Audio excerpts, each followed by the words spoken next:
you've been doing this a long time as a counselor for people in recovery. Are there any common things that you've seen successful people in recovery do that help them stay in recovery? Are there some things that rise to the top that you have seen? What are they? The number one thing that I've seen that has worked for people is people that are first getting clean and they kind of starting from a clean slate. They don't really know what to do. Mm-hmm.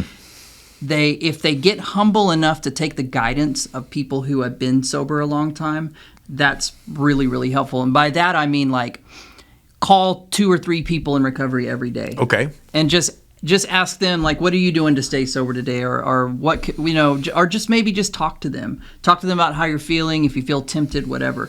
That to me is the single most important thing that we can do in recovery is befriend and connect to other people who are in recovery. Talk to them, run your day through with them, and get some feedback. That is the thing that makes or breaks people who are, especially people who are early in recovery. Wow. And you see that with your recovery coach. Yes. And the people that call you a lot tend to be the ones that do better. 100%. Because they're more engaged. They are. I can't chase them. Right. If they call me, which they do, and they want it. That shows you want it. If you don't have the willingness to want it, it's never going to go anywhere. Yep. And so it's not really the amount of things you do sometimes. It's more like the quality of what you do. It is, because if you look at it as a drag, right, you're not going to last long. But I think that the more that we do when we're feeling good, that's another mistake that people make in recovery is that, oh, I'm feeling good now, so I'm done. We need to buy insurance against the next use. Ooh. We don't need to just wait until we're down in the hole and feeling terrible to start making calls and doing things all of a sudden. We need to do things while we're feeling good.